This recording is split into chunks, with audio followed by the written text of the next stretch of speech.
Alors bonjour à tous et bienvenue dans un nouvel épisode du podcast Pépinière. Aujourd'hui nous restons en Afrique et nous parlons de la CAN, Coupe d'Afrique des Nations qui commence très bientôt. Au moment où on enregistre, elle commence demain. Pour en parler aujourd'hui, 3 personnes avec nous. Stéphane Beg. Stéphane, comment vas-tu ? Bah écoute, ça va super. Un peu de soleil en ce jour de grisaille, ça nous fait toujours du bien. Donc on va prendre notre...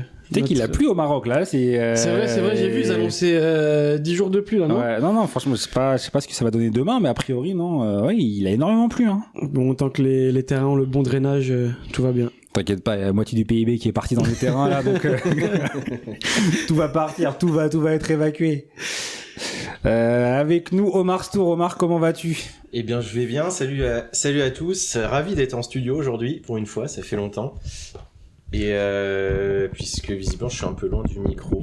Non, vas-y, parle. C'est Ok. très belle intro en tout cas de ma part. J'espère que ça sera moins bancal pour notre équipe du Maroc demain. Et très content de faire cet épisode spécial CAN avec vous tous. Ça te fait quoi de pas être à distance aujourd'hui ? Ça fait du bien.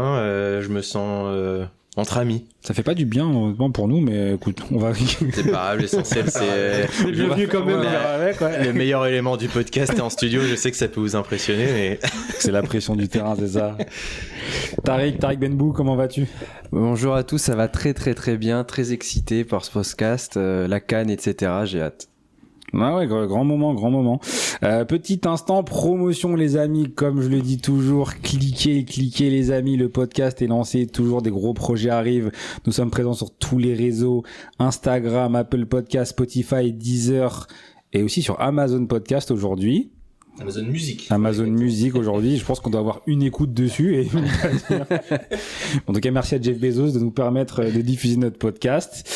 Alors aujourd'hui on va parler de la CAN, on va faire un peu comme tout le monde fait, un épisode sur votre sentiment sur la CAN, vos pronos, meilleurs joueurs, équipe déception, équipe surprise, meilleurs joueurs et pourquoi pas aussi meilleurs buteurs. Pour commencer, moi j'aimerais avoir votre sentiment sur cette CAN, qu'est-ce que vous en pensez ? Est-ce que vous l'accueillez avec joie ? Est-ce que vous l'accueillez avec une espèce d'inquiétude, etc. Qu'est-ce que ça représente pour vous cette CAN en hiver alors qu'elle devait jouer en été ? On le rappelle, Tariq. Tout simplement la CAN du siècle pour moi. Enfin, en tout cas, j'espère. Alors, ça n'a pas commencé, donc là, pour l'instant, je me berce d'illusions. Mais je pense que les terrains vont être magnifiques. Franchement, il y a beaucoup de belles équipes. Il va y avoir de l'adversité. Puis c'est de toute façon la CAN en règle générale, c'est assez, on va dire magique. On en parlera. Et non, très excité, impatient que ça commence. Première CAN sur des aussi beaux terrains, j'ai l'impression. Première CAN filmée en 4K, première CAN avec autant d'équipes compétitives. Non, ça va être un grand moment. Stéphane, toi, qu'est-ce que t'en penses ? Bah, comme à chaque CAN, déjà très excité. J'aime beaucoup cette compétition, beaucoup d'amour pour le football africain, qui nous font vivre toujours des super moments sur et en dehors du terrain. Le global de cette compétition est très excitant, avec toujours des scénarios incroyables dans le jeu, des équipes, je pense, très homogènes sur ce tournoi. Je pense que c'est une des premières fois où il y a autant d'équipes compétitives, avec des joueurs qui arrivent en forme. Donc très impatient que ça démarre. Et puis comme Tariq le disait, hein, toutes les infrastructures, je pense la production aussi, TV, comment ça va être couvert. Je pense que ça va être un très beau moment. Donc très impatient qu'elle démarre et hâte d'être demain. C'est vrai qu'au niveau des stades, aujourd'hui on a 1, 2, 3, 4, 5, 6, 7, 8, 9, 10 stades, beaucoup de stades neufs. On a le stade à Tanger, Ibn Battuta, le stade à Rabat qui a ouvert, qui a été inauguré récemment. Exceptionnel, toutes les infrastructures. Toi, Omar, qui va se rendre sur place très bientôt, qu'est-ce que t'en penses ? Bah, un peu comme mes 2 camarades, très excités. En plus, forcément, une CAN pour nous au Maroc, c'est toujours sympa. On est toujours assez pressé de la jouer à domicile. Je dois vous avouer, qu'il y a aussi un peu de tension, hein, parce que quand même on la joue pas que pour la jouer. Il faut la gagner. Ce petit lapsus justement, il est révélateur. Il faut la gagner pour le Maroc.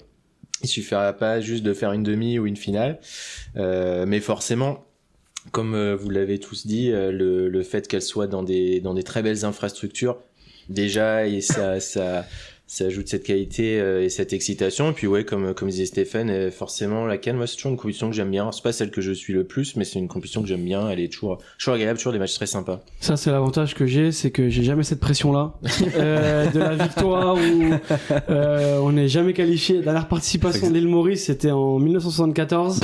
Je sais même pas si si sifflait avec sa main, l'arbitre avait pas sifflé. mon père devait avoir 9 ans ou 10 ans, il a pas dû la regarder à la télé celle-là. Donc Je crois qu'il faisait une CAN à 4 ou 5 équipes, Donc, un truc comme au ça, moins- il faisait sur 2 jours, il pliait ça. Ne rabaisse pas trop là, avec la CAN à cette période-là, Nabil, parce que je te rappelle que celle d'après, c'est celle que le Maroc a gagnée. c'est la seule que le Maroc a gagné. Mais en Donc, tout cas, c'était une très grosse CAN. l'avantage La que j'ai, plus grande. l'avantage que j'ai, et ça depuis tout petit, c'est que j'ai ni la pression de la gagner et ni la pression de me faire vanner au détour des matchs, parce que l'excitation que j'ai aussi elle résulte de toutes les.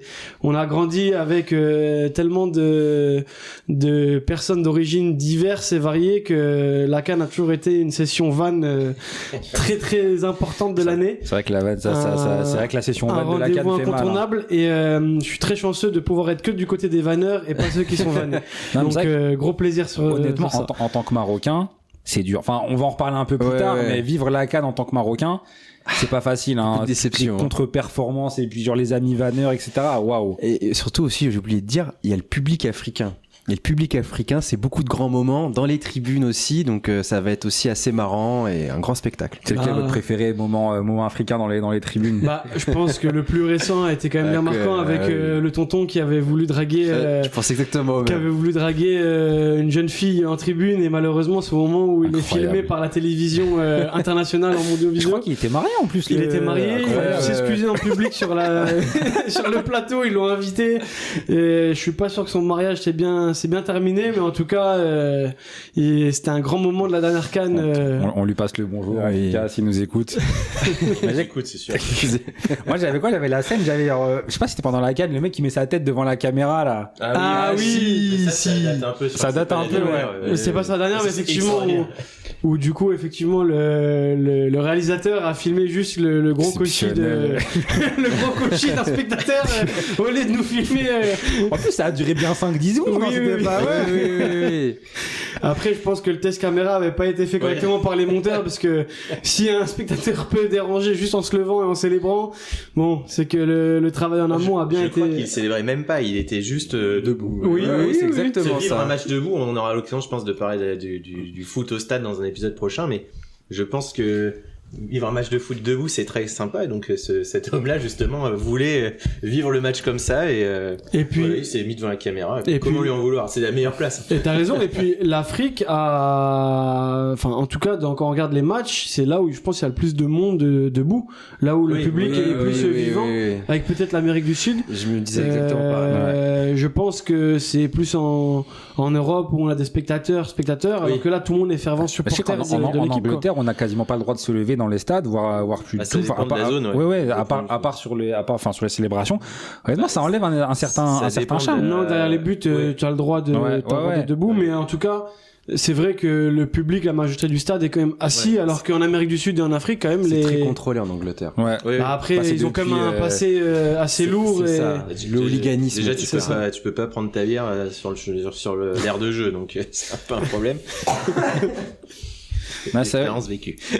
Mais c'est sûr que les Africains vivent très intensément le foot et donc ça va être Bah, c'est ce qui rend cette compétition si spéciale. voilà. Et puis là, nous on l'a connu plus petit où il n'y avait pas encore les réseaux, mais depuis que les réseaux sont apparus, on a quand même le droit à des sessions vannes non seulement entre potes, entre nous, mais les réseaux, les gens ont une imagination qui est Sans limite. sans limite et débordante, donc toujours un plaisir d'aller sur les réseaux à cette période-là C'est de vrai que l'année. la session van sur Twitter fait mal. Hein. c'est ça. Attention. Puis, en hein. plus, en France, il y a quasiment toutes les communautés de toutes les grosses nations africaines de Ouais. football. Donc, Après, je suis un ça peu va dans triste tous qu'elle les soit. sens. Tu parlais de l'hiver. Je suis un peu triste par rapport à ça parce que déjà, il y a un manque de respect de la FIFA d'avoir décalé la compétition. Ah, ça, on a été Vous l'avez vendus, évoqué ouais. la dernière fois. Et surtout, c'est que je pense qu'une compétition en plein été, nous, on peut la regarder ou se retrouver entre amis pour regarder des matchs qui est beaucoup plus simple que l'hiver. Pour les joueurs, Après, ouais, là où, enfin, je suis d'accord avec toi, Stéphane, mais Le fait est que c'est vrai que la CAN, on est quand même assez habitué qu'elle est. Enfin, Oui. En fait, je crois qu'il y a eu deux l'été. Une ou l'été. Il y avait celle 2019, elle est en été. là où l'Algérie gagne, c'est l'été. Mais Ouais. sinon, c'est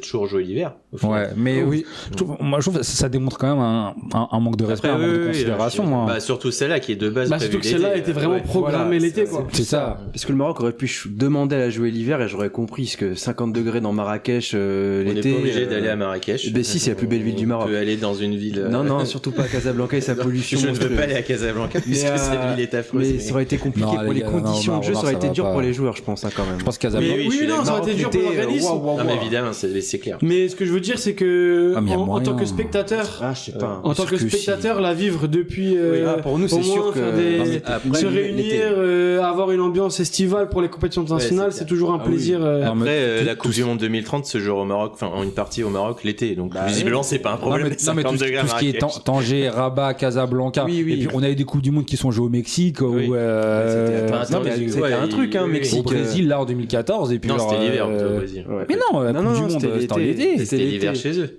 Oui, c'est Ouais, mais vrai. il faisait quand même chaud. mais- Non, non, mais je ça crois que c'était à dépend Belo des Horizonte, il faisait quand même. Il y avait tout. Non, Il y avait, c'était le taux il y avait de la d'humidité qui était flotte, monstrueux. il y avait l'humidité un énorme qui taux était- d'humidité, mais, il y avait des zones où il faisait super chaud. Là, non mais les gars, 45 à l'ombre l'été. Ah bah Marrakech, mais Tu qu'ils aillent jouer où? tu connais pas la côte. Franchement, tu vas à Bien sûr Tanger, que je à connais la Rabat, à côte, Casablanca, gros. Bah, Casa, un peu l'été, à il fait chaud, Agadir. quand même. Mais il fait chaud. C'est humide gros, en plus, avec une espèce de pollution collante. là. C'est le Nantais qui parle, c'est ça. Il pleut pas- toujours chez lui, c'est pour ça qu'il dit ça. Mais en plus, J'ai autant de fois de vin que toi. Je connais Rabat l'été, gros. Hein. J'ai pas raconté ma Ah vie. ouais. Moi, les gars, avançons. Petit moment culture. Tu parlais de hooliganisme, Stéphane. Je vous conseille le livre Football Factory. Je sais pas si ça vous parle. J'en ai entendu parler, mais je ne l'ai. Excellent, exceptionnel, jamais genre lu. qui te plonge dans l'Angleterre des années 80, qui raconte des histoires de hooligans, un hooligan Ok. de Chelsea, un peu raciste pour le coup, mais un hooligan de Chelsea exceptionnel. Je vous conseille à tous de lire ce livre. Bah, c'est pour ça que le public anglais est devenu un public un petit peu endormi et qui suit vraiment le football au gré des résultats et des actions même de chaque équipe, plus que avoir des Et parfois dans ultras des qu'on peut petites avoir en divisions France. aussi. Hein. On a là où Palace, où il y a un groupe ultra, Crystal Palace, justement. Non, mais Ouais. la plupart des gros clubs ont des tels prix de pour les puis places que de toute t'as les façon prix des places, c'est pas Ouais, mais possible. là où c'est rare en Angleterre et qu'il n'y a pas trop le cas en France notamment, c'est qu'il y a plein genre de supporters qui sont fans de clubs de 4e ou de 5e division en Angleterre, ce qui est pas trop le cas en France. Ah, Bah, même Manchester United, il y avait une histoire. Exactement, ouais, d'un Il y club avait une un histoire peu parallèle. d'un club en fait quand il y a eu le rachat de Manchester United, Ouais. ils ont pas apprécié Ouais. la politique générale du club et du coup ils ont recréé un autre club avec les mêmes couleurs. Où les Ouais, supporters sont euh, actionnaires. Ouais. Et exactement, Ouais, les supporters ils sont jouent actionnaires, ils jouent avec je crois les mêmes que c'est couleurs. Manchester et ils FC, jouent, je crois. Rouge et jaune. Non, c'est un autre truc. Attendez, je vais dire. J'ai oublié le nom. Mais Ouais, tu peux, on appelle la régie. Après là, on est, Fabrice. on est passé du Maroc à l'Angleterre, j'apprécie moyen. Hein. Non, revenons sur Revenons de l'autre recentrons côté le de débat. la Méditerranée. là. Pronostic CAN. On va parler de votre favori.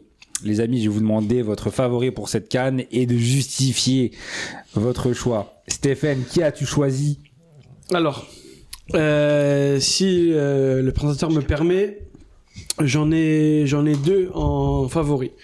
Le premier, c'est le Maroc. Je vais donner les arguments qui vont avec. Donc C'est bien, logique. tu peux continuer. Ils suivent un peu la tendance qu'ils ont eue en 2022. Vous en avez parlé lors du dernier podcast. Ils ont restructuré toute la fédération, les infrastructures, les académies. Et aujourd'hui, on peut le voir en termes de jeunes. Même l'équipe du Maroc A Prime qui a gagné la Coupe arabe il y a 2 jours.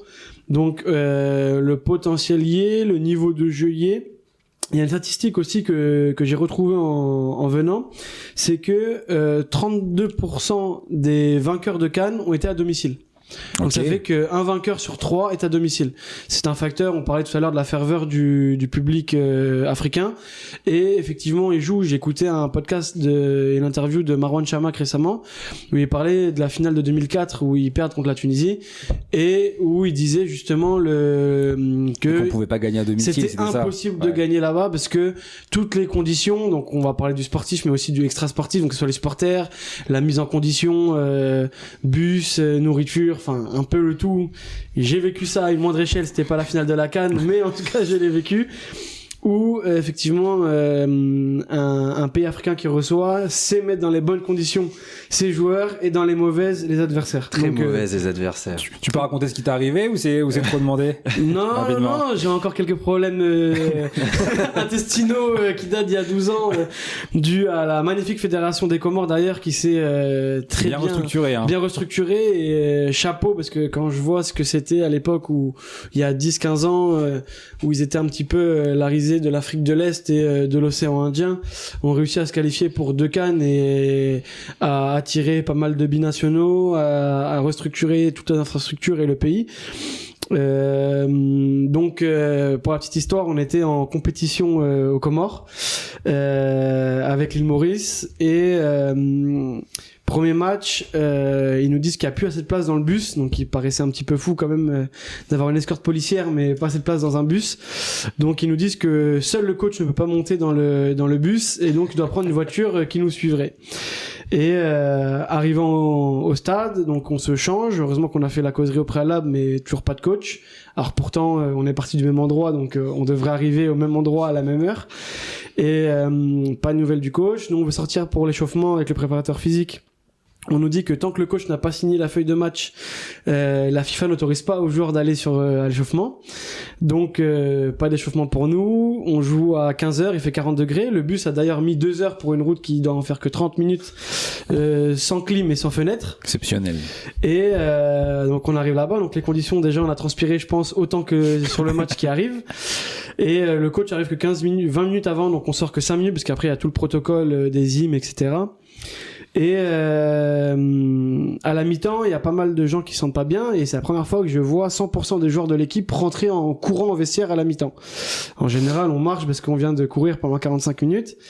Et moi, qui n'étais pas encore atteint par la maladie, arrive dans un vestiaire qui ressemblait plus à un hôpital en temps d'épidémie qu'un vestiaire de football, avec des joueurs, je vais vous épargner les diarrhées et les vomis et les odeurs, avec des blocs de glaçons très gros qui fondaient sur notre corps tellement le corps était chaud. Et donc c'est ma seule défaite face aux Comores, 3-0 parce que forcément ça y était pas. Et au final sur tout notre séjour, on a rejoué contre la Zambie 3 jours après et on y allait à 12 sur un groupe de 18 joueurs parce que les 6 premiers étaient arrivés à l'hôpital et on n'a pas tardé à les rejoindre par la suite. Donc finalement, une fois éliminé, on a eu un bus avec de la climatisation, de la place pour tout le monde, et donc on a tous fini à l'hôpital dû à ce que notre jus d'orange et notre poulet. C'est la classique. Ils sont rentrés dans le match un peu trop tôt. Un peu trop tôt, donc ça avait fait un scandale à l'époque avec la presse. Ils n'avaient pas eu le droit d'organiser une compétition pendant je ne sais plus combien de temps au niveau des jeunes. Et donc voilà un peu comment ils savent mettre dans les conditions pour jouer un match de football. Et je crois que il y avait une histoire aussi avec le Maroc et oui, en Côte d'Ivoire. En Côte d'Ivoire, je sais plus si c'était en Côte d'Ivoire ou au Maroc. Ils avaient ramené parce que le jus d'orange ils avaient peur du jus d'orange et il y avait eu des maladies. Je sais plus si c'est la dernière ou un peu plus vieux. Mais c'était un peu plus vieux. Je crois que c'était pour des qualifs de Coupe du Monde ou quelque chose comme Maroc, ça. Je crois que c'était contre le Congo à Côte d'Ivoire, je me rappelle plus. Et oui, ils avaient ramené leur bouffe, ils avaient ramené tout ce qu'il fallait pour en craignant des empoisonnements, mais après là le Maroc en l'occurrence aurait quand même de super infrastructures hôtelières au moins et d'entraînement. Ouais, ça fait débat en ce moment sur les réseaux. Il y a des pays qui sont arrivés 3 semaines avant pour profiter. Non, mais c'est vrai qu'il y a des belles installations, donc c'est vrai que ça va être une CAN, je pense, qui va être un step en plus pour dans une compétition africaine et bon courage au suivant parce que niveau infrastructure je pense que ça sera pas ça peut montrer la voie. Donc, et puis mon deuxième favori est le Sénégal. Sénégal. Et le Sénégal parce que le Sénégal sportivement est une équipe qui marche très bien depuis maintenant on va dire une 8aine d'années, où ils ont réussi à recréer un groupe, où ils ont réussi à se renouveler aussi de la première génération première génération non mais la génération des 2000 non il y a la première génération des années 2000 mais je veux dire là c'est un deuxième cycle dans le même cycle on va dire où ils arrivent quand même à renouveler leurs joueurs, à trouver les nouvelles pépites, à faire le scout assez tôt. Et c'est un... Même si ça plaît pas à Cesc Fabregas. Ouais. C'est Il y a des déclarations assez lunaires. Histoire de dingue. Et puis c'est ça, histoire de dingue. Le joueur qui est au plus bas maintenant, visiblement, d'après ce que j'ai entendu. Forcément, parce que lui devait jouer la CAN, il se blesse, il devait pas jouer. Et surtout que derrière, la déclaration de son coach qui dit qu'on paye le salaire et du coup je dois le faire jouer parce que j'ai plus accès à j'ai plus l'occasion d'en profiter, donc c'est un peu lunaire. Surtout venant d'un grand monsieur à la base comme Fabregas. Et très grand joueur. Et je voulais comparer, et quand j'ai comparé avec les autres, c'est pour ça que je faisais un peu le parallèle avec l'Amérique du Sud tout à l'heure, c'est que la seule compétition où il y a un ratio de pays hôtes qui gagnent la compétition, c'est en Amérique du Sud. Donc on parlait de ferveur avec 29%, alors que l'Euro par exemple, la Coupe du Monde, ce n'est que 18 et 19%. Bah oui. Donc on voit quand même que l'accueil. Donc voilà mes deux favoris. Sénégal, on rappelle qu'il y a un effectif peut-être le plus complet de la CAN. Je trouve moi. On a Diouf au goal, Edouard Mendy au goal, Moridio en troisième gardien qui est quand même un bon gardien. Mamadou Sarr, Moussa Niakate, on a Khalidou Koulibaly, bonne saison Moussa Niakate, Malik Diouf arrière gauche, on a Jacobs, on a Pape Gueye qui est là, Pape Matar Sarr, Idrissa Gueye qui est un peu vieux mais qui est là, Habib Diarra qui est encore bon hein. Ouais, Lamine Camara, devant on a Iliman Ndiaye qui fait une super saison avec côté d'Everton, Sadio Mané qui prend un peu de l'âge mais qui est quand même Sadio Mané, Ismaël Assar qui fait une super année, Ibrahim Mbaye, Boulaïdia, on est quand même genre sur un effectif ils ont un très gros effectif très costaud, et pour moi je dirais même que pour moi ce sont eux les favoris parce que le Maroc, vous parliez de la pression tout à l'heure, c'est que t'as pas honte de dire des horreurs pareilles. c'est que la pression ça va dépendre comment le Maroc la gère et ça va pas être facile je pense pour eux.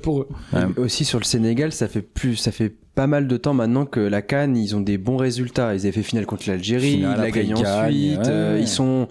Ils sont rarement ridicules en tout cas. Contrairement à mon très cher Maroc, Toi, Tarek, ton favori, c'est qui? Objectivement, je pense comme tout le monde, ça va être le Maroc. Déjà, c'est à domicile.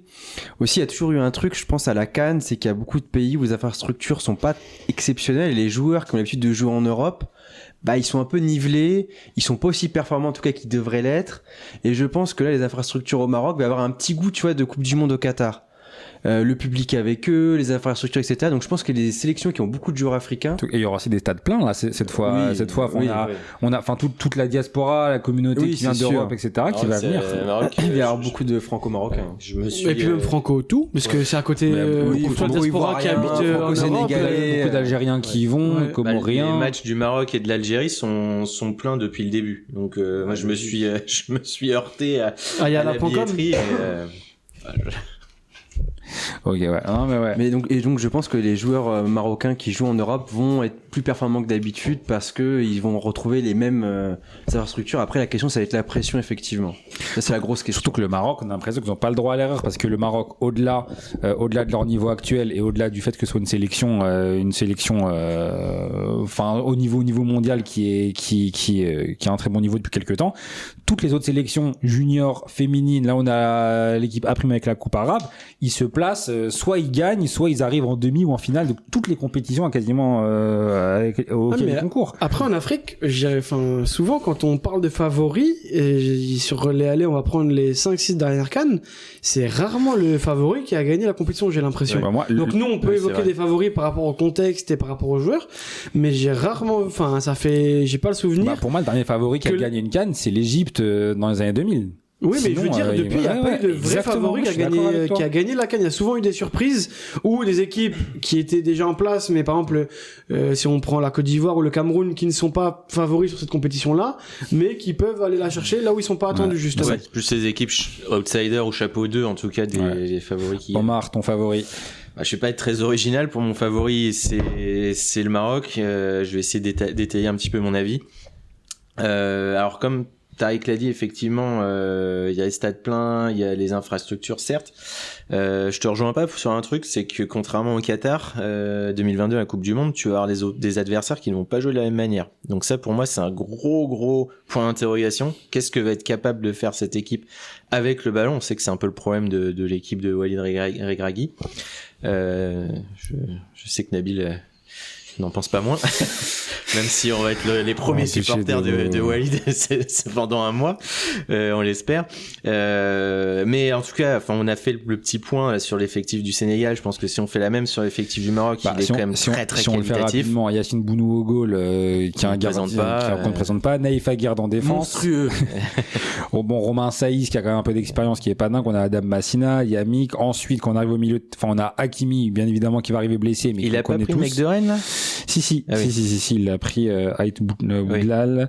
On a Mazraoui qui est quand même bon. Une très bonne saison. Milieu de terrain, c'est le gros point fort du Maroc. On a Amrabat, Targaline, on a Ismaël Sabairi, Nel El Ainaoui, on a Bilal Akhanous, on a Azdin Ounahi, devant on a El Zalzouli, Raimi Brahim Diaz, Shamsadine Taibi, Youssef El Nesseri, Ayoub El Kaabi. Il a pris le Igaman, il s'est blessé. Et ça c'est un coup dur. Igaman va pas en plus ça aurait pu être le titulaire. Enfin, je pense que ça a été une série. Je pense que quand j'entends un peu l'attaque, je pense que c'est vraiment le profil qui pourrait. C'est un coup dur. Il y a aussi un autre énorme point d'interrogation, c'est la forme d'Achraf Hakimi. On sait qu'il a été gravement blessé face au Bayern en Ligue des Champions. Il est à l'entraînement, il est dans la liste. Bon, les images d'entraînement sont bonnes, mais ça reste des images d'entraînement sur des joncs, sur des petits taureaux. Et puis l'intensité du match. Exactement. On va pas te la présenter, Stéphane. Tu sais mieux que nous ce que c'est la différence entre l'entraînement et le match. Donc il y a quand même quelques points d'interrogation. Pour moi, le Maroc, le match de demain va être capital dans la manière de jouer, dans l'intensité, dans la qualité du match qu'ils vont faire. Je l'espère dans la qualité de la victoire qu'ils vont obtenir. C'est-à-dire que s'ils arrivent à avoir une belle victoire, un 2-3-0 convaincant, je pense que ça peut les mettre dans des bonnes conditions. Et à contrario, si le match est poussif, je pense que ça ne va pas dissiper les doutes et ça risque de tendre encore plus une presse marocaine qui est quand même très exigeante. Après, il y a quand même je mettais un petit bémol, il y a quand même deux compétitions dans ces compétitions-là, c'est-à-dire qu'il y a des équipes qui passent facilement les poules et qui derrière, dans les matchs justement à fort enjeu et à élimination directe, ont un peu plus de mal à se révéler, et d'autres où c'est le contraire, parce que la Côte d'Ivoire, par exemple, sur le dernier, c'est lunaire. Mais au final, qui plus que poussif et voire à 99% éliminé à la dernière CAN, mais qui derrière, dans tous les matchs, moi je l'ai trouvé très serein sur les matchs à élimination directe derrière, comme si la première partie de la compétition n'avait pas existé. Ça arrive souvent, les équipes qui sont poussives en poule et qui réussissent derrière à monter leur niveau. France 2006, moi le Maroc c'est souvent l'inverse, c'est comme des bonnes poules et puis même France 2018 aussi. Argentine 2022, il commence par une défaite. Le Mexique, ça joue à pas grand chose, il y a pas Messi qui sort son but. Quel but. Oui, d'ailleurs quel but, mais c'est pas le débat, mais ça arrive souvent. Mais il y a effectivement, je suis d'accord avec toi, Tarek, mais je pense que le Maroc va avoir besoin de cette dynamique d'entrée de jeu. Moi, je peux pas les mettre favoris. Franchement, les gars, je vous jure. Non, toi, c'est psychologique. T'essayes juste, c'est de la méthode queer. Moi, attendez pas derrière votre. Il transpire. Voilà, vous pouvez pas le voir, vous pouvez pas l'entendre, mais il a les genoux qui cognent. Il y a une perte de mélanine là. Il est pâle. Moi, je peux pas. Moi, honnêtement. Je peux pas les mettre. Enfin, le Maroc m'a beaucoup trop déçu. Mais là, tu parles. Là, on parle. Moi aussi, le Maroc m'a déçu. Tariq aussi l'a dit même en intro. Mais soyons factuels, concrets. Objectivement, ils sont favoris. Voilà, tu peux. Mais le Maroc reste sur quand même énormément de contre-performances en CAN. Enfin, je sais que le Maroc depuis 2004, c'est que des contre-performances en CAN. Moi, honnêtement, j'ai plein de raisons de pas y croire. Sachant qu'au niveau des bookmakers, le Maroc est aujourd'hui favori avec une cote de 3,5. Le deuxième étant l'Égypte et le Sénégal avec 6,5 et 7. L'Égypte, je vois pas pourquoi ils sont si hauts. Après, l'Égypte, l'Égypte, ça reste toujours l'Égypte, Nigeria et tout. Ça reste toujours une équipe de valeur sûre. Et moi, je pense. L'Égypte, c'est quand même un peu. Ouais, mais c'est un peu. Alors, le Cameroun, déjà, ils vont se ramener à 40 parce qu'ils ont deux équipes.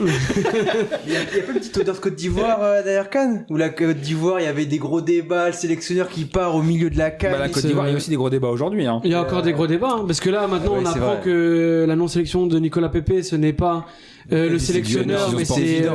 La C'était Fédé, évident. ouais. c'est la fédération.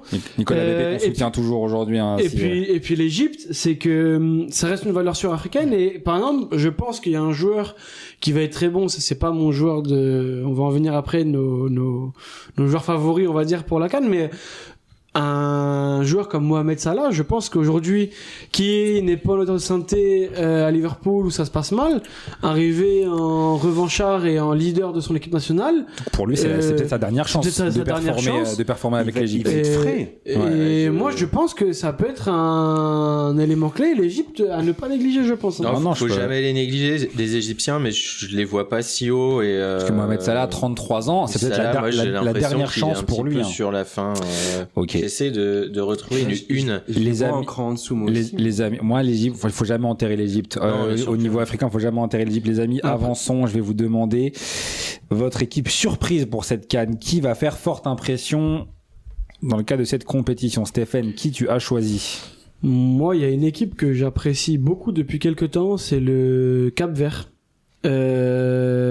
Dans la dernière CAN, je les ai vus jouer, pas face à une forte opposition parce que c'était face à l'île Maurice, mais je pense qu'ils sont disciplinés tactiquement. Il n'y a pas de grosses stars ou de gros joueurs forcément, mais ils ont réussi à capitaliser sur les quelques années où ils ont bien enchaîné, même en parcours qualif, etc.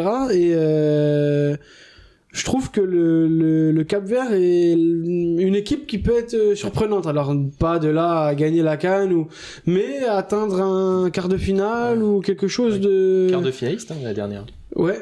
Quart de finale. Je pense que ça peut être une équipe dont le noyau et dont au niveau tactique, discipline, au niveau Ils sont vraiment projet de ridicules, jeu. hein, le Cap-Vert en Et en qualifié Coupe à la d'Afrique. Coupe du Monde. Ouais, qualifié à la Coupe du Monde aussi. Non, c'est ouais. pour ça, c'est dans le groupe de l'île Maurice justement pour la qualification. Ah oui. Ok. Et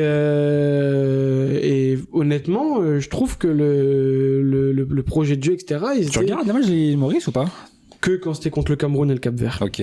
Après, quand on a joué contre le Mozambique à 15h, T'as passé ton tour. j'ai passé mon tour pour cette fois-ci, mais en tout cas, le match contre les deux matchs aller-retour contre Cap-Vert et Cameroun, j'ai regardé. Ok. Omar, qui as-tu choisi Eh toi? ben, je vais pas être original non plus parce que Stéphane m'a coupé l'herbe sous le pied, mais je te rejoins complètement sur le Cap-Vert. Alors, effectivement, est-ce qu'on peut parler d'équipe surprise au vu du pédigré que tu nous as présenté? Moi, je suis plus comme une équipe confirmation, on va dire, mais disons qu'un petit pays qui Ouais, va mais ça aller. reste quand même voilà. un archipel avec Ouais, un petit qui pays va qui n'avait pas aller, forcément beaucoup d'infrastructures, donc ça reste quand même une surprise de les voir. Mais je les vois bien faire une belle compétition dans la continuité de tout ce qu'ils ont fait depuis quelques temps.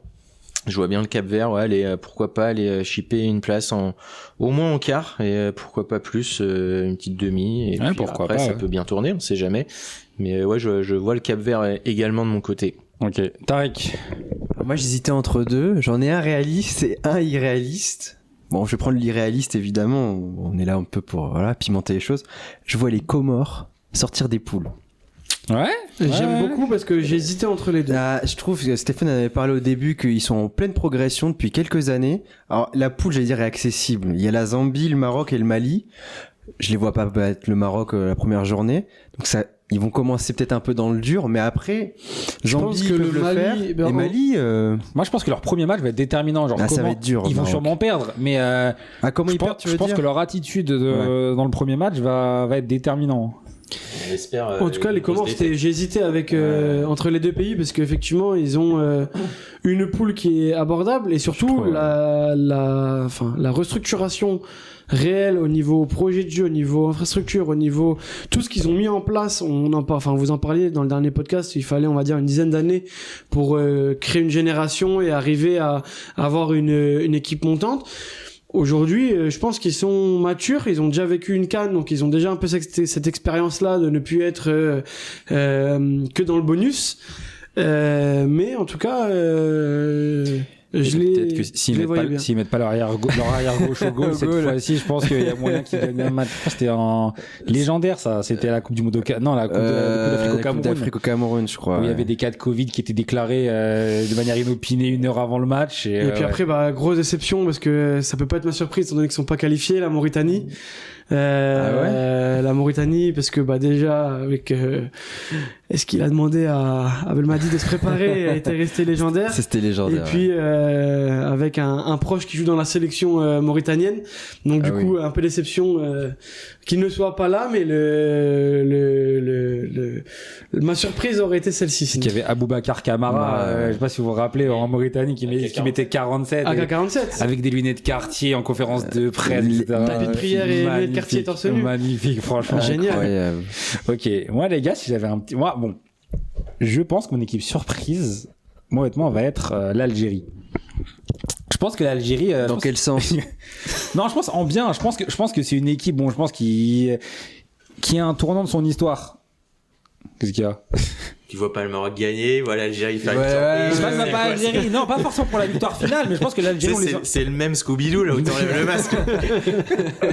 Non, moi je pense que l'Algérie a quand même un effectif qui se renouvelle. Et là, ça va être un tournant pour eux. S'ils arrivent en fait à enterrer leurs anciennes légendes et à passer à autre chose, genre je pense notamment à Mahrez, je crois à Benrahma, etc. S'ils arrivent à passer à autre chose et s'ils arrivent à faire évoluer des joueurs comme Hadj Moussa, comme Kebal, comme Amoura. D'ailleurs, Abdelli, il a été convoqué finalement. Ça m'étonnait qu'il soit pas convoqué dès le début. Parce que c'est un joueur. Pardon. C'est un joueur frisson et c'est un joueur qui justement peut débloquer des situations. Donc pour moi. Même à Angers, pour moi, c'est un joueur frisson. Moi, dès que je regarde Angers, il est toujours performant. Je regarde Angers pour Abdelli. C'est ça. Donc non, moi l'Algérie, peut-être pas pour la victoire finale, mais moi je sens que l'Algérie, s'ils arrivent à évoluer, ça peut être le tournant pour eux, sachant que l'Algérie est aussi qualifiée en Coupe du Monde, donc ça peut être un bon gros tournant de préparation pour eux. Donc peut-être pas pour la victoire finale, mais je sens bien l'Algérie faire une belle performance. S'ils arrivent à mettre Mahrez sur le banc, ou Mahrez s'il arrive à accepter sa place. Après c'est toujours le problème des anciennes légendes qui n'arrivent pas à passer. Il y en a un autre sur Botox qui est un peu dans le même. Je savais, voilà. Dès que j'ai commencé ma phrase, je savais qu'il vend toujours autant de slips. Et ça, c'est une grosse performance. Sa longévité. C'est sa principale. C'est important le confort. C'est mon anniversaire bientôt, les gars. J'étais en train de réfléchir à quel joueur algérien mettait du Botox. Et puis je me suis rappelé que c'était un peu plus à l'est. Non, c'est les slips qui tombent. C'est les slips qui. Je me suis dit, c'est qui? J'ai que des ennemis parmi moi aujourd'hui. Donc non, j'en serai pas dans ce débat. J'ai que des gens mal intentionnés par rapport à la légende. Les amis, merci beaucoup. On va parler maintenant de votre déception. Qui, pour vous, sera la déception de cette CAN? Attends, j'embraye direct. Pour moi, c'est l'Algérie. Bon, voilà. Non, mais l'Algérie, je pense que... Alors quand même, objectivement, on peut attendre des choses de l'Algérie. Et je les sens pas du tout. Je pense que ça va être catastrophique. Je pense qu'ils vont passer les poules, ils vont pas réussir ils vont sauter direct après. Je les vois pas bons. C'est que l'Algérie, ils sont assez critiques de leur sélectionneur, et à raison, après ça, c'est l'Algérie, ils sont souvent critiques, ils sont durs. Quand ils gagnent, oui, voilà.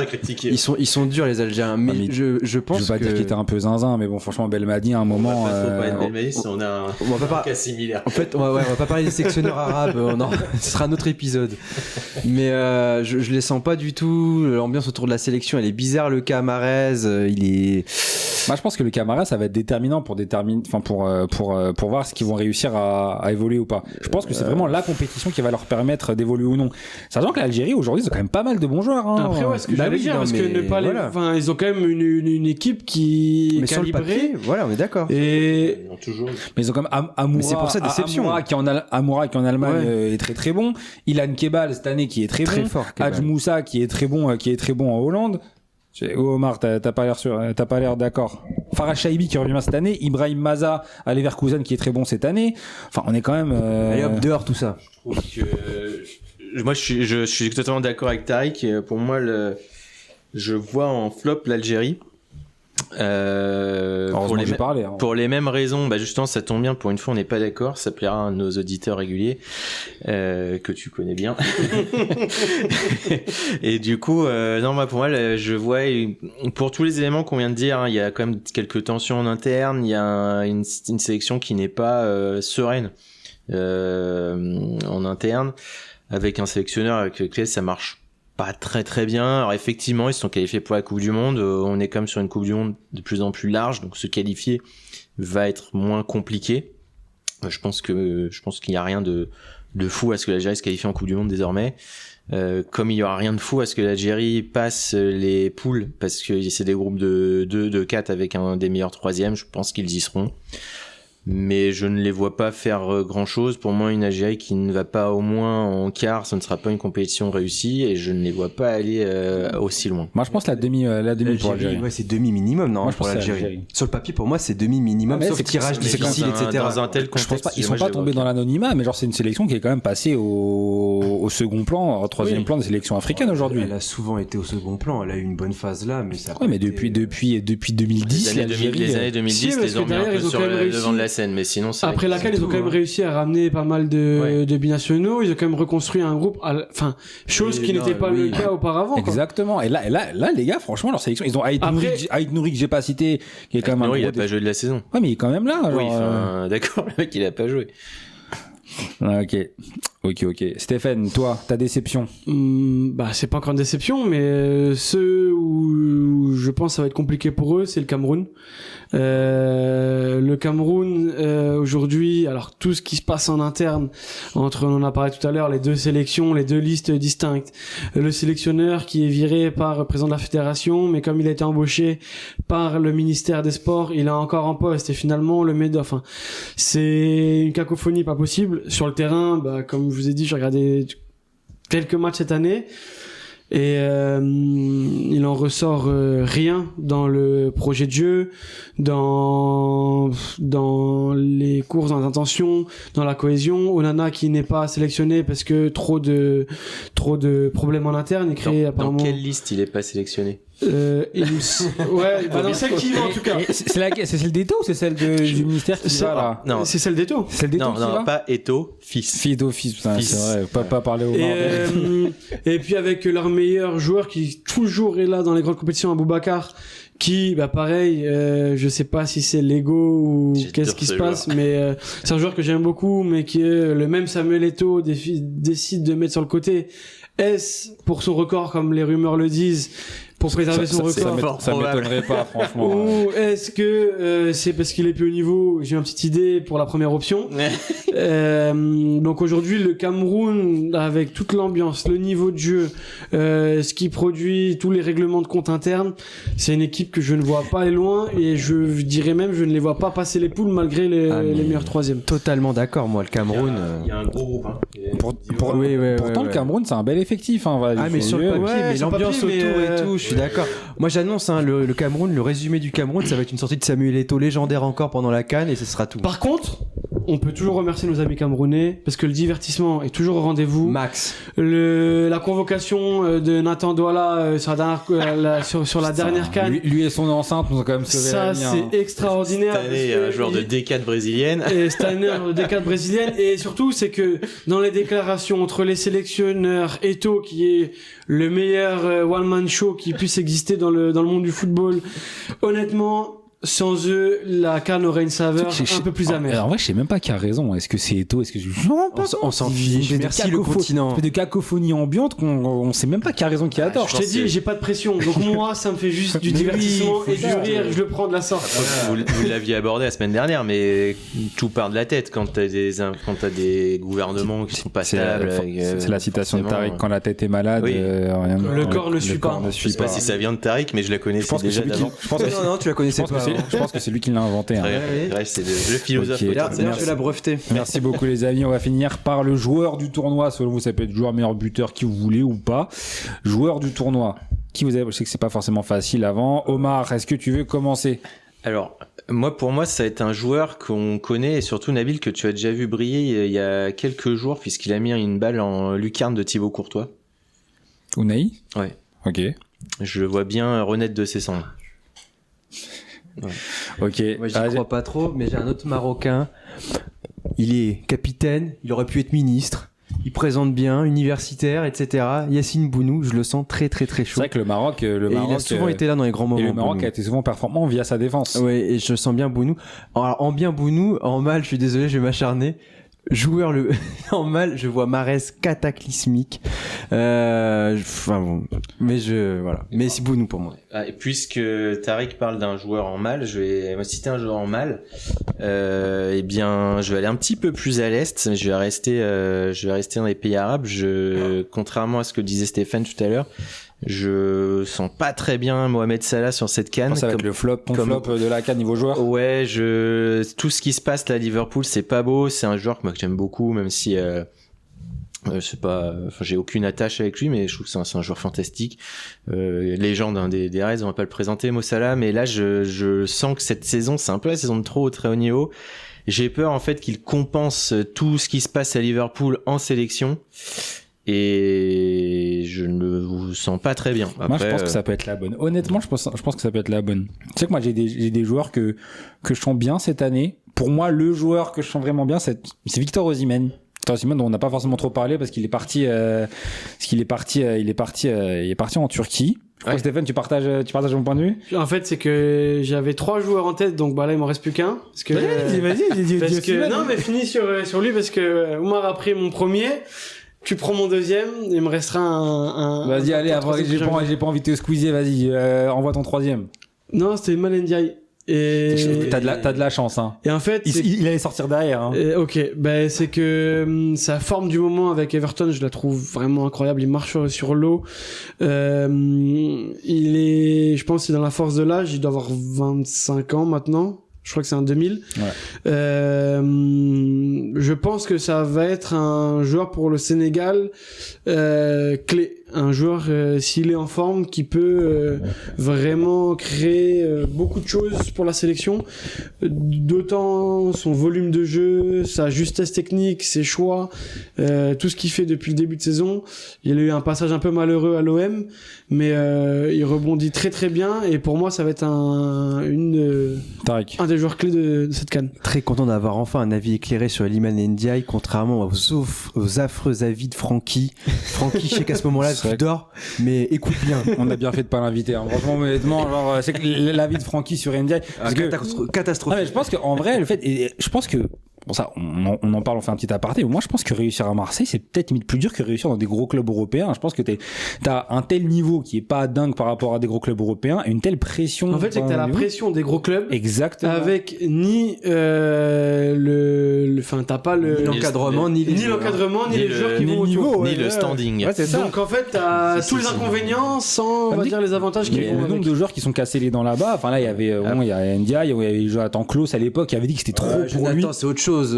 Jonathan, après, un peu faiblard dans l'esprit, Jonathan. Après, Ndiaye, c'est aussi un mec c'est un minot, quoi. C'est un gamin de Marseille. Je pense qu'il y a aussi peut-être une pression pour lui qui a été énorme et qu'il a pas su forcer gérer. Il y en a plein qui le disent. Cherche son grand attaquant et sa référence il a pas eu de chance offensive depuis cherche sa référence offensive quand même depuis longtemps et plus ça dure, il semble avoir retrouvé avec un joueur obscur mais moi honnêtement je pense qu'il y a une espèce de différence. Enfin, je prends Lyon et Marseille. Bon, vous êtes supporters lyonnais et marseillais ici. Je pense que Lyon, les gamins du club, les gamins de la ville, ils vont avoir tendance à les cajoler, à les accompagner, etc. Même un peu trop. Non, mais il y a ça, et je sais que Marseille, genre, il rentre bien sur le terrain après. Mais après, mais c'est Marseille, c'est pas qu'il est, c'est pas ça. Ouais, mais alors, hein. c'est un sujet, c'est vachement intéressant ce que tu dis. Parce que t'as aussi, tu vas avoir c'est exactement la même polarité que Barça Real. Au Barça, les gamins de la Masia, ils sortent. Ils sont couvés, cajolés, comme tu dis, parce qu'il y en a beaucoup qui sortent, parce que ça fait partie aussi de l'ADN du club. Au Real et à Marseille, t'en as moins. Donc forcément, en fait, ils vont être montés très très haut, très très vite. Et s'ils ne rendent pas un peu les lauriers qu'on leur dresse, et ils sont vite ils vont se faire descendre. Ils sont durs, Marseille. Genre, oui, je suis d'accord. Je pense que c'était contre le Pana qui rate un match et ça l'a flingué. Il fait juste 2 poteaux. Et après, ils ont dit, ça y est, le match d'après, ils ratent un face-à-face, et après, c'était fini. Mais Marseille, ils sont très durs, beaucoup plus que Lyon. Mais en tout cas, c'est mon joueur, je pense, frisson, et que j'attends au tournant sur cette CAN. Et en plus, je te rejoins Stéphane là-dessus, c'est que pour Ndiaye, ça va être important aussi pour le Sénégal, c'est que, on a un Sadio Mané, pareil, un mec que j'aimais beaucoup avec Mo Salah, mais qui, le temps passe, hein, donc, c'est peut-être aussi la relève, et c'est peut-être aussi, je pense que le Sénégal va avoir besoin, justement, d'une jeune star pour peut-être suppléer, pas forcément numériquement, mais suppléer aussi dans l'importance dans le jeu le vieux lion Sadio Mané. On a Mané qui va être un peu en mode accompagnateur. Ouais, Mané qui a été le héros national de la victoire. Et je pense que lui est plus capable de prendre ce rôle-là et d'endosser ce rôle de leader. Il est un peu comme Koulibaly qui, je pense, lui va jouer, mais dans le rôle d'accompagner les plus jeunes. Puis ils ont déjà gagné. Donc je pense que quand t'as déjà gagné, c'est un peu plus facile. C'est important pour le Sénégal, justement. Excuse-moi, Tarek, je te laisse là pour après. Mais c'est important pour le Sénégal de voir comment Mané va accepter ce rôle. Bon, évidemment, on est tous un peu d'accord autour de la table pour dire qu'il va l'endosser, ce rôle un peu de grand frère. Mais c'est important, s'il ne l'endosse pas, ça peut être problématique. Ça peut créer des problèmes au sein de la sélection. Moi, je voulais dire une connerie, mais je voulais dire Deschamps a pas sélectionné Koulibaly. Peut-être faire la prochaine liste pour la Coupe du Monde. Non, moi, j'avais assez d'accord avec Stéphane. Je pense qu'on comprend le foot un peu de la même manière. Ouais, donc on a Ndiaye. Osimhen, maintenant qu'il y a Galatasaray, meilleur buteur du championnat turc, c'est un peu une star, il arrive en pleine confiance. Et on n'a pas parlé du Nigeria, mais le Nigeria, mais ils ont une sacrée équipe. Nigeria, énorme équipe, mais ils sont très forts aussi. Ils sont quand même, ils ont atteint les barrages de la Coupe du Monde un peu par miracle. Ils sont pas passés dans une prestation d'une pauvreté. J'ai regardé le match contre la RDC, d'une pauvreté affligeante. Ouais, je suis d'accord avec toi, mais genre, ils ont quand même en termes d'effectifs. Moi, le Nigeria, je dis, hein, j'ai un ami nigérian, mais il m'écoutera pas s'il comprendra pas ce que je dis, mais c'est, je pense. Bah, je les vois pas faire un énorme. Nigeria, la CAN, ils étaient en finale l'année dernière. C'est rarement ridicule. Voilà, je prends les joueurs. J'ai Akor Adams de Séville, qui est un très bon joueur. Victor Osimhen, qu'on me présente pas. Ademola Lookman, qu'on me présente pas. Samuel Chukwueze. Moses Simon. La plus belle, je pense. Alexis Iwobi, que Stéphane connaît bien. Non, c'est quand même leur sélectionneur, c'est Eric Schell, non? Ouais, Eric Schell. Parce que, avec une grosse expérience non, très bonne personne que j'ai connu un peu qu'il était déjà en pro quand j'étais en centre de formation. Mais en tant que sélectionneur, en tout cas, ces 2 dernières expériences, elles sont pas folles. Hein. C'est lui qui verse la bouteille d'eau sur le. C'est lui son adjoint. Encore une scène très marrante de la dernière CAN. Fallait lui rafraîchir le moteur parce qu'il était visiblement chauffe un peu là. Oui, mais aussi qui était extraordinaire. Mais ces 2 dernières expériences en tant que sélectionneur, je les trouve pas folle, et son projet de jeu, alors pourtant c'était un joueur qui a une grosse carrière avec une grosse expérience en tant que leader et humain que j'apprécie beaucoup parce que c'est vraiment quelqu'un qui a le sens du partage de son expérience et de ce qu'il peut amener. Mais avec le Nigeria, force est de constater que quand il y a un effectif comme ça, que la mayonnaise ne prend pas, il y a peut-être un souci aussi. Tu le connais, Shell, personnellement? Personnellement, on n'est pas. Non, mais tu l'as rencontré. Ouais. Je sentais que t'avais des éléments de partage. C'est rare qu'il y ait son nom tonton vient de lui. Ah, ok. C'est rare qu'il y ait des entraîneurs francophones qui dans des sélections anglophones. C'est vrai que c'est rare. C'est rare, honnêtement. C'est vrai que c'est rare. C'est l'inverse, ouais. Ok, les amis. Pardon. Non, je dis la mayonnaise, c'est dommage quand tu nous cites l'effectif qu'ils ont. C'est dommage que quand même ça ne. Puis Nigeria, ils sont forts aussi, un peu comme le Maroc, en féminine aussi, enfin, gros pays de football. Ouais, mais les jeunes, ils ont gagné les Jeux Olympiques, avant, grosse sélection, grosse image, des beaux maillots. Après, le football africain féminin, il est vraiment pas fou. Non, mais au moins, dans ce niveau pas fou, ils sont en haut du niveau pas fou. C'est vrai. C'est mieux que d'être en bas, quoi. Les Maurice, on est tout en bas pour le coup, les féminins. Je crois qu'on a pris 20-0 en match officiel de la CAF. Alors, le Maroc a mis 16-0 à la Nouvelle-Calédonie en U20. En U17, je crois. U17. Mais là, c'est senior contre senior, et puis 10-17 ou 19-0, enfin. Terrible. Moi, j'ai un petit flop à rajouter. Alors, je sors pour clôturer le podcast, vas-y. Un flop maillot. Celui du Mali. Maillot Ernest, je ne sais pas en quelle année sont les designers Ernest, ou alors mais déjà Ernest existe que grâce au Mali encore à l'heure actuelle, parce que les seuls t-shirts ou maillots ou seuls équipements qui sortent de l'usine Ernest sont pour le Mali à l'heure actuelle. Attention. Mais alors, c'est une horreur absolue. C'est vrai qu'Ernest, wow. Mais nos amis maliens qui nous écoutaient, je vous en conjure, manifester, faites des... Un peu nostalgique parce que mon t-shirt Ernest que j'avais au CE2, c'était vraiment le meilleur de ma collection, celui que je mettais pour la rentrée. Moi, j'avais un t-shirt. Il t'arrive au nombril maintenant avec les... Oui, mais à l'époque, en tout cas, quand je regarde avec nostalgie, ce t-shirt Ernest là, c'était mon préféré. Je me rappelle une fois, on m'avait offert une doudoune Hermès que j'avais mis évidemment. Hermès, Hermès, ok. Ouais, j'ai pris Tu en nous caches des- j'ai pris en salaire un peu les gars, c'est Tu pour nous ça. caches des suis choses. Hermès que t'as, Hermès. Non, j'ai pris une doudoune Ernest et je l'ai évidemment jamais mise parce que t'arrives au lycée ou à la fac avec une doudoune Ernest. Ah oui, c'est un peu tard. Là, c'était au pseudo. moi, je te parle. non, c'était- J'avais tu le payes cash hein. un t-shirt à manches longues Ernest Jamaica. Il était incroyable, noir. Il était magnifique. Je pense que j'ai J'ai pas regardé les maillots du Nigeria cette année parce j'ai dû le que mettre au Vous avez collège vu, énormément. parce que en général, c'est Très vraiment beau. eux les champions du monde sur les maillots. Vous avez vu la pub Nike oui. avec Okocha là qui est dans sa voiture Je l'ai vu, mais je l'ai pas regardé en entier, ouais, mais ouais, très beau. Mais le Nigeria, ouais, Nike, Non, le Nigeria, franchement, Nike les Bah, gars, niveau bien. Nigeria, niveau merchandising, c'est peut-être la meilleure sélection africaine. Hein. Mais je pense, oui. je pense que c'est même le meilleur sélection et club confondu parce que quand tu vois ce que fait Nike en maillot, Ouais. il vrai que mange bien. c'est pas dingue, ouais. Ok les amis, je vous remercie. C'est un podcast très intéressant. On se revoit à la fin de la CAN Ah, c'est pour voir fini, qui avait raison, qui avait tort. Évidemment que c'est fini. T'avais autre chose? Non, juste te dire, c'était le 10e. C'est le 10e épisode déjà, c'est cool. Ah c'est vrai. Et petit mot, bah c'est des pronos, donc on n'a rien de, c'est rien de personnel hein, envers tous ceux qu'on a mentionnés négativement. C'est parfois personnel. J'ai rien contre Marez, hein. C'est parfois personnel. Non, ça n'est pas personnel. Donc ouais, pour ceux qui écouteront, on rigole et on a beaucoup d'autodérision même sur notre pays Tu veux organisateur. mettre un disclaimer au début du podcast, un petit message genre bonjour, nous aimons tout le monde et nous votons PS, tu veux dire? La fouche. Non, on va pas PS. Je veux juste dire un dernier truc sur le folklore de la CAN. Pas oublier les arbitres qui en règle générale nous offrent des disaster class légendaires. Bah, C'est qu'on n'oubliera jamais finir le là-dessus. match tunisien. Ouais. là. non, mais surtout qu'il a pas fait une fois sur ce match-là. Deux fois, ouais. Il a sifflé deux fois la fin du match à la 85 et à la 89e. On avait Et donc- marre. Avec le tonton tunisien. Il a dit qu'il les bras levés là. Et puis la photo, on peut la décrire, la photo C'est que vrai. j'ai retrouvée. Avec la. J'ai retrouvé une photo récemment que j'ai envoyée à la team Pépinière où quand les arbitres camerounais, je crois que c'était en 2019, avaient arbitré la finale de la CAN, ont défilé dans une laguna décapotable avec le drapeau de touche en guise de rétroviseur avec leur médaille. Donc c'était à 3 dans la laguna décapotable et super image. En tout cas, merci à eux de nous avoir régalé. On pourra pas faire mieux Le pour finir les spectacle gars. à tous les Non, c'est niveaux. vrai. Et puis au moins la paix dans mon foyer, petite dédicace, la Guinée n'étant pas qualifiée, au moins on n'a aucun des deux pays qualifiés dans mon foyer, ça nous permettra de passer des bons moments à se moquer des autres. Les amis, merci beaucoup, merci pour votre participation, c'était très intéressant. Rendez-vous à la fin de la CAN pour se vanner.